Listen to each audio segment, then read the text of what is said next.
ബ്രിട്ടനിലേക്ക് English channel വഴി ചെറുതോണികളിൽ അഥവാ dinghy ബോട്ടുകളിൽ എത്തുന്ന അനധികൃത കുടിയേറ്റക്കാരുടെ കടന്നുകയറ്റം ലേബർ പാർട്ടി സർക്കാരിന് വൻ തലവേദനയായി മാറുന്നു. പ്രധാനമന്ത്രി ആന്റി ബെൻഹാമിന്റെ ഭരണത്തിന് കീഴിലെ ആദ്യ 22 ദിവസത്തിനുള്ളിൽ മാത്രം 5000-ലധികം ആളുകളാണ് UK തീരങ്ങളിലേക്ക് എത്തിയത്. ഒടുവിലായി റിപ്പോർട്ട് ചെയ്ത പ്രകാരം 230 ആളുകളുമായി എത്തിയ ഒറ്റ മെഗാ ഡിങ്കി സർക്കാരിന്റെയും സുരക്ഷാ ഏജൻസികളുടെയും കണ്ണ് തള്ളിക്കുന്ന സ്ഥിതിവിശേഷമാണ് ഇപ്പോൾ ഉണ്ടായിരിക്കുന്നത്. ഇതോടെ ലേബർ പാർട്ടി 2024 ജൂലൈയിലെ പൊതുതെരഞ്ഞെടുപ്പിന് ശേഷം അധികാരത്തിൽ വന്നതിന് ശേഷമുള്ള ആകെ അനധികൃത കുടിയേറ്റക്കാരുടെ എണ്ണം 80,000 എന്ന വൻ നാഴികക്കല്ലും പിന്നിട്ടുയരുകയാണ്. മുൻ പ്രധാനമന്ത്രി കീർ സ്റ്റാമറുടെ ആദ്യ നാളുകളെ അപേക്ഷിച്ച് അതിവേഗത്തിലുള്ള വർധനമാണ് ഇപ്പോൾ കുടിയേറ്റത്തിൽ രേഖപ്പെടുത്തിക്കൊണ്ടിരിക്കുന്നത്. അന്തരീക്ഷ വ്യതിയാനങ്ങളും കടലിലെ അനുകൂല തരംഗങ്ങളും മുതലാക്കിയാണ് മനുഷ്യക്കടത്തുകാർ ഈ രീതിയിൽ ആളുകളെ എത്തിക്കുന്നത്.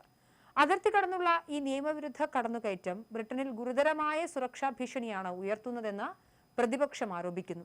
ശരിയായ സുരക്ഷാ പരിശോധനകളില്ലാതെ രാജ്യത്തേക്ക് എത്തുന്ന ചെറുപ്പക്കാരായ പുരുഷന്മാർ പിന്നീട് കൊലപാതകം, പീഡനം തുടങ്ങിയ ഗുരുതരമായ കുറ്റകൃത്യങ്ങളിൽ ഏർപ്പെടാൻ സാധ്യതയുണ്ടെന്നും ഇത് നികുതിദായകർക്ക് കോടിക്കണക്കിന് പൗണ്ടിന്റെ അധിക ബാധ്യത വരുത്തിവെക്കുമെന്നും shadow home secretary Chris Philip വിമർശിച്ചു. ലേബർ പാർട്ടിയുടെ സുരക്ഷാ പദ്ധതികൾ തികച്ചും പരാജയപ്പെട്ടുവെന്ന് ആരോപിച്ച പ്രതിപക്ഷം യൂറോപ്യൻ മനുഷ്യാവകാശ ഉടമ്പടിയിൽ നിന്നും പിന്മാറാനും അനധികൃതമായി എത്തുന്നവരെ ഉടൻ തന്നെ നാടുകടത്താനുള്ള കടുത്ത തീരുമാനങ്ങൾ കൈക്കൊള്ളാൻ സർക്കാരിനോട് ആവശ്യപ്പെട്ടു. കഴിഞ്ഞ ദിവസങ്ങളിൽ എത്തിയ ബോട്ട് പരമാവധി 40 പേർക്ക് മാത്രം സഞ്ചരിക്കാൻ ശേഷിയുള്ളതാണെന്നിരിക്കെ അതിൽ 260ഓളം പേരെയാണ് മനുഷ്യക്കടത്തുകാർ കയറ്റിവിട്ടത്. യാത്രക്കിടയിൽ അമിതഭാരം കാരണം ബോട്ട് മുങ്ങാൻ തുടങ്ങുകയും 30ഓളം പേർ കടുത്ത തണുപ്പുള്ള കടലിൽ വീഴുകയും ചെയ്തു. ഫ്രഞ്ച് കോസ്റ്റ് ഗാർഡിന്റെ സന്നദ്ധ സംഘങ്ങൾ എത്തിയതുകൊണ്ടാണ് വലിയൊരു ദുരന്തം ഒഴിവായത്. ആളുകളുടെ ജീവൻ രക്ഷിക്കുന്നതിൽ ഫ്രഞ്ച് പോലീസ് പൂർണ്ണമായ പിന്തുണ നൽകുന്നില്ലെന്ന വിമർശനം ഉയരുമ്പോഴും കടലിലെ തരംഗങ്ങളെ പോലും വകവയ്ക്കാതെ ബോട്ടിന്റെ വലിപ്പം കൂട്ടിയാണ് കടത്തുകാർ പുതിയ തന്ത്രങ്ങൾ മെനയുന്നത്. ബോട്ടിൽ കയറാൻ ഓരോ വ്യക്തിയിൽ നിന്നും ഏകദേശം 2000 പൗണ്ടോളം വാങ്ങുന്നതോടെ കോടികളുടെ ലാഭമാണ് ഈ മനുഷ്യക്കടത്ത് നടത്തുന്ന ക്രിമിനൽ സംഘങ്ങൾക്ക് ലഭിക്കുന്നത്.